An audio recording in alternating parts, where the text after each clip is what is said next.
Good evening, YouTube. Back again. Please remember, subscribe if you're new to the channel and also hit the like button as well, or dislike, it's up to yourself. Don't forget, I'll be on the show tonight from 10 p.m. in the UK over on tfrlive.com. And in hour number 2, Johnny Whistles, he'll be joining me. And I think Jimmy Jeans is going to be joining us as well. Not too sure. But one story that I'm definitely going to be bringing up is this. Mystery as the sky turns black in the middle of the day in remote Russian towns. Now, what on earth's name is going on here? And the article, when we get into it here, doesn't make it any clearer. Because the key kind of points that you can see here, several districts in Russia hit by sudden blackout between 11:30 a.m. and 2 p.m. Officials are stumped by the unusual eclipse in the central Yucatán region. Now, speculation ranges from UFOs and wildfires to secret Kremlin military tests. So then, we've got towns, little villages going black in the middle of the day. No eclipse, anything like that. What is going on? So it says here, Russian officials are baffled over a massive cloud that turned day into night, scaring pensioners over an area larger than Britain. Now, there are claims that a sudden darkness could have been caused by dust from meteorite strike or a Kremlin or secret Kremlin weapon test. Other explanations for mystified locals are a UFO, an unreported eclipse, the work of the devil, or smoke from raging wildfires. Now, I've been reporting in past videos about the heat wave is now claiming a lot of lives. We've seen the terrible scenes and news coming out of Greece yesterday. Oh, I think over 70 people have lost their lives in fires there. But I was pointing to the fact that, strangely, we've actually got fires burning in the Arctic Circle.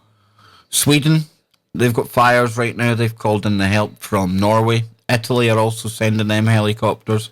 And I believe areas of Norway are also on fire. So we do have wildfires that have been burning.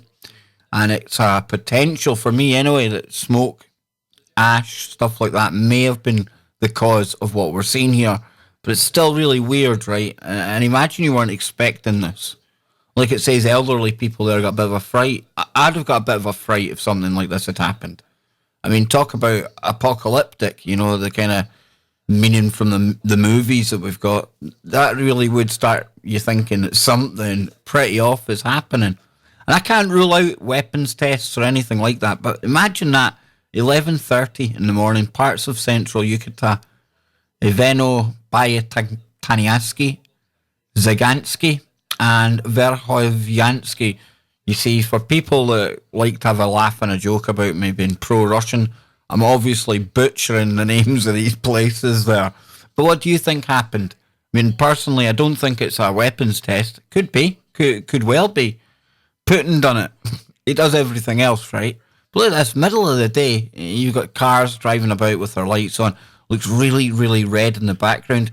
If somebody took the cars out of there and said that's Mars, you probably wouldn't know the difference, right?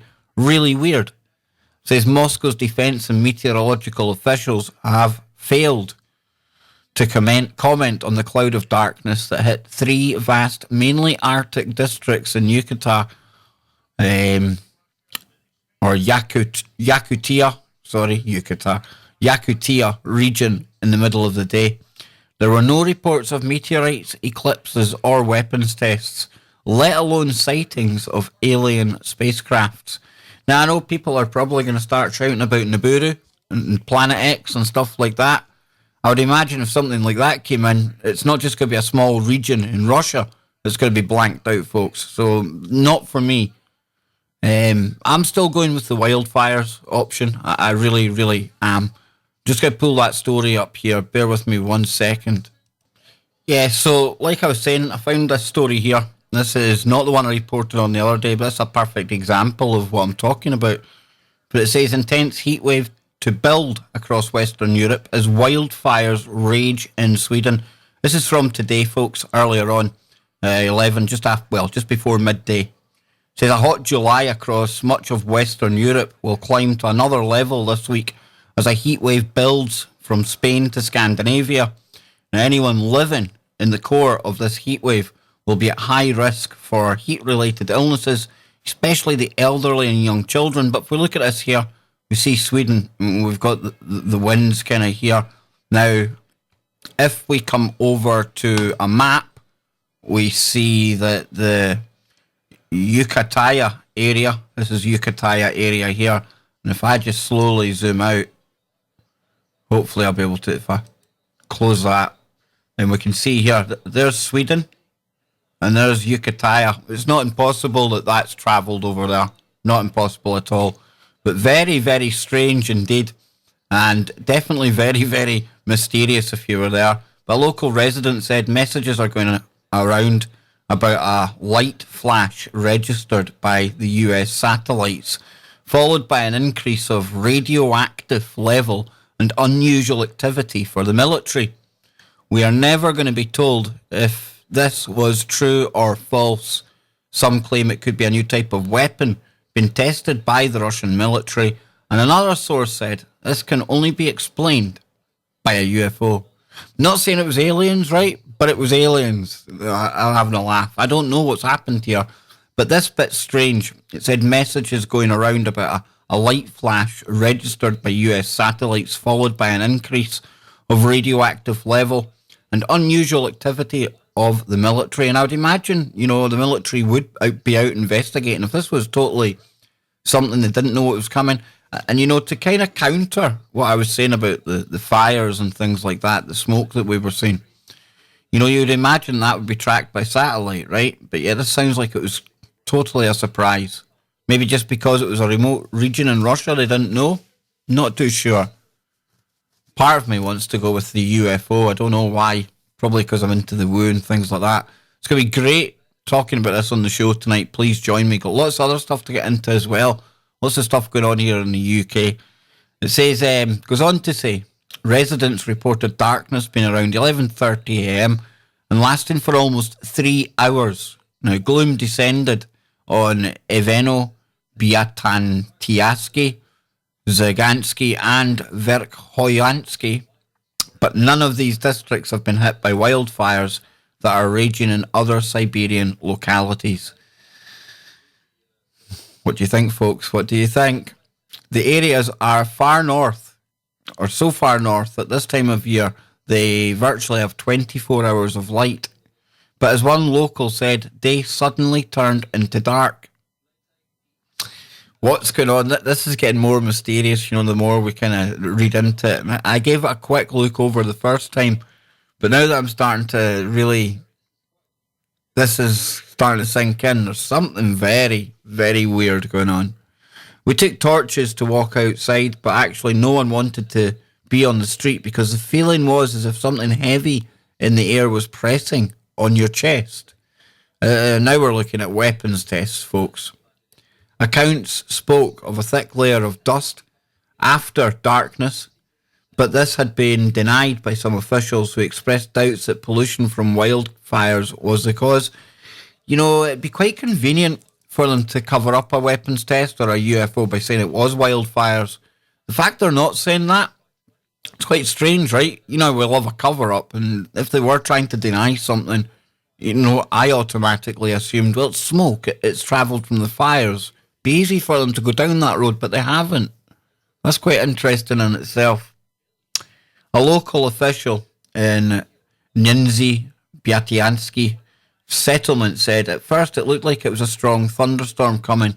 The air went dark and got darker and darker, but this time, unlike anything else we've seen before, the darkness had a rich yellow undertone. Look at that, folks. It's very unusual. We doubt the solar eclipse version. So obviously talking about the version of events. It says we've got birds going mad here. So here it says pollution did affect the city of Utusuk, however, seen covered in a thick cloud of haze. So, what's going on over there? It looks like it's actually stemming or coming from that region, light from there. Are we looking at some kind of directed energy weapon? Something like that? Dust, the layer of dust. That sounds very much like the wildfires we've seen in California, and people talking about Judy Wood's work, the dustification. I'm not saying that the Judy Wood's work links to this, but what I am saying is that directed energy weapons do exist. We've seen Trump announcing a space force. You know, it's been naive of any of us to think that only the Americans have stuff in space. So what are we really looking at here? What's really causing these wildfires across Sweden and in the Arctic Circle? You know, you've got that whole Agenda 21, Agenda 30, 2030, all that kind of stuff. It's strange, very strange, but we keep coming down. It says Konstantin Staratosin, head of the settlement, said, when the sun vanished, people started calling us, especially elderly people who were scared. People who live here for many years said they had never witnessed anything like this. The sun was reportedly missing the hours of 11:30 and 2 p.m. Didn't go missing here, so I don't think the sun went missing. I really don't think somebody came and took the sun away. We don't know what to think. If this was linked to some kind of military test, I would say so. Head of Yereonsky town, Yevgeny Potapov, I hate all these Russian names, man, was quoted by the Siberian Times saying something strange happened on that day. There have been no advance eclipse warnings, he said. It could have been a meteorite, but surely not that big. This is really unclear. Almost all Arctic districts reported a significant temperature fall around the time of the daytime darkness. Whoa, what is going on? Oh, to have been witness to that. Imagine filming something like that. Imagine that happening over a mass populated area. Oh, dearie me. Project Bluebeam test? And again, I'm not saying it's anything. I'm throwing it's, picture me as if I'm in CSI, something like that, and we've got one of these kind of boards and we're just looking at things. That's all we're doing. Minority Report, maybe. Maybe I've got a D-wave under the table, something like that. Who knows? Stranger things have happened. Okay, nothing stranger than me having a 1.5 million D-wave, trust me. But folks, I'm going to be over on the show tonight, whether it's light, dark, indifferent, who knows. Be light and dark, depending where you are around the planet. There you go, see? So join me 10 p.m. We'll get into some of this in hour number 2. Hour number 1, we're taking a look at the state of the UK, some other news, and lots of fun and information along the way. And a big, huge story in the pipeline. This is massive. It's going to be exclusive. It involves corruption of some of the highest level I've ever heard about. So keep your eyes peeled for that. Tune into the show over on tfrlive.com. Later, YouTube.